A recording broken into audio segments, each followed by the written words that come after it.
Yo, what's up? Hub Radio Eldoret, tuning good vibes.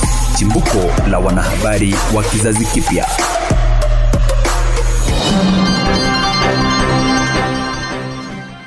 Naam, imetimia saa 7 mchana majira ni Afrika Mashariki. Hujambo msikilizaji na karibu kwa habari ambazo tumekuandalia za Hubs Radio. Jina langu ni Gideon Ngeno, lakini kwanza tuangazie yaliyomo.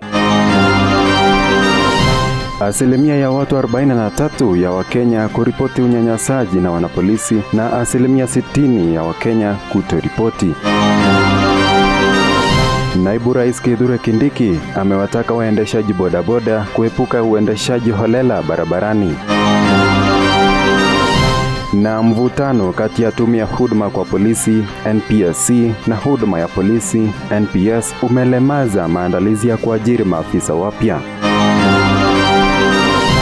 Tuanze na habari ambapo Naibu Rais Kithure Kindiki amewataka waendeshaji bodaboda kuepuka uendeshaji holela barabarani na tabia zisizo za heshima zinazozua uhasama na kuwasababisha kujichukulia sheria mikononi. Mwanahabari wetu Juliet Cherotich na maelezo zaidi. Akizungumza Jumanne wakati alipokutana na wawakilishi wa bodaboda wa kaunti ya Meru na wachezaji wa klabu ya soka ya Al Azizia katika eneo la Irunduni, kaunti ya Tharaka Nithi, Naibu Rais Kithure Kindiki alisema kuwa ingawa wengi wa waendeshaji bodaboda wanafanya biashara ya uhalali, wachache wao wamekuwa wakijihusisha na uhalifu, hali inayoharibu jina la wengine. Wanaendesha pikipiki kiholela, wanatumia njia ambayo haikubaliwi.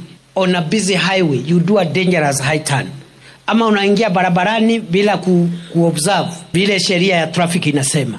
Unabeba abiria wengi kufika Siasi na hawana hata helmet. Sasa mambo haya machache ya wengine wachache ambao wanaharibu hii sekta, unawaharibia walio wengi ambao wangetaka kupata riziki kupitia hii sekta. Naibu Rais pia aliwasihi watumiaji wengine wa barabara kuwaheshimu waendeshaji bodaboda, akisisitiza kuwa waendeshaji hawa wana haki sawa na Wakenya wengine katika sekta ya usafiri kufanya biashara na kujipatia riziki. Kindiki pia aliwafahamisha waendeshaji pikipiki kwamba Rais William Ruto amesikia kilio chao na kusitisha mswada wa udhabiti wa usafiri wa pikipiki wa mwaka wa 2025 uliokuwa ukisolewa kwa kutaka kudhibiti sekta hiyo bila ushirikishwaji wao. Lazima tuwe watu wa kutii sheria. Itakuwa si vizuri mimi kama kiongozi kama sitawaambia ya kwamba baadhi yenu wanaharibia wengine kwa sababu ya kutotii sheria. Na mimi najua ya kwamba bodaboda ni biashara, na watu wengi katika bodaboda wanataka kutii sheria, kufanya biashara na kuhakikisha kwamba hawahatarishi maisha ya wale wengine ambao wanatumia barabara.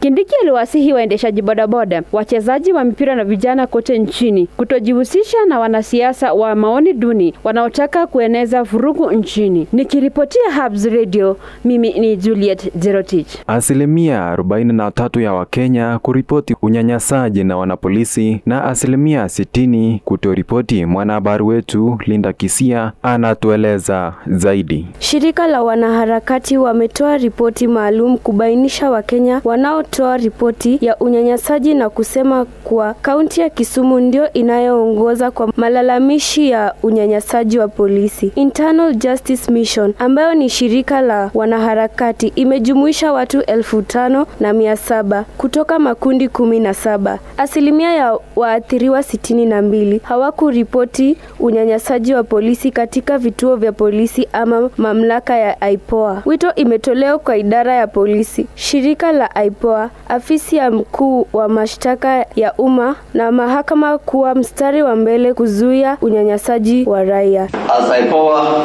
we have a role to play, which is to ensure we hold the police accountable. Our nation has witnessed repeated instances where the conduct of police officers has fallen short of this constitutional function. Nikiripotia Hubs Radio ni Linda Kisia. Na mvutano kati ya tume ya huduma kwa polisi NPSC na huduma ya polisi NPS umelemaza maandalizi kumalizia kuajiri maafisa wapya wa polisi 10,000, shughuli iliyotarajiwa kuanza wiki hii. Mwanahabari wetu Ivy Nyaboke na kina cha taarifa hiyo. Katika kikao cha bunge la taifa, maafisa kutoka taasisi hizo mbili walishindwa kufika mwafaka kuhusu nani ana mamlaka ya kisheria kuendesha mchakato huo. NPSC inasisitiza kwamba katiba na sheria za polisi zinawapa jukumu la kusimamia ajira, ilhali NPS inashikilia kwamba wao pekee ndio wanafaa kuendesha shughuli hiyo. Enhance fairness and guarantee equal opportunities for all applicants, thereby strengthening public trust in the recruitment process and contribute to a professional, modern and accountable police service. Mvutano huu unasababisha wasiwasi kwamba ajira ya makurutu wapya inaweza kucheleweshwa, jambo linaloweza kuathiri utoshelevu wa maafisa wa usalama nchini. Wabunge wameeleza hofu kwamba iwapo suluhu haitapatikana haraka, taifa litaendelea kukosa nguvu, kazi muhimu ya kulinda wananchi. Nikiripotea Hubs Radio ni Ivy Nyaboke. Na taarifa hiyo ya mwanahabari wetu Ivy Nyaboke inatufikisha mwisho wa habari zetu za Hubs Radio awamu ya saa 7 mchana. Habari zetu zitaendelea mnamo saa 11 jioni. Kwa hivyo kaa papa hapa ndani ya Hubs Radio ili tukuchuze kwa kina. Hubs Radio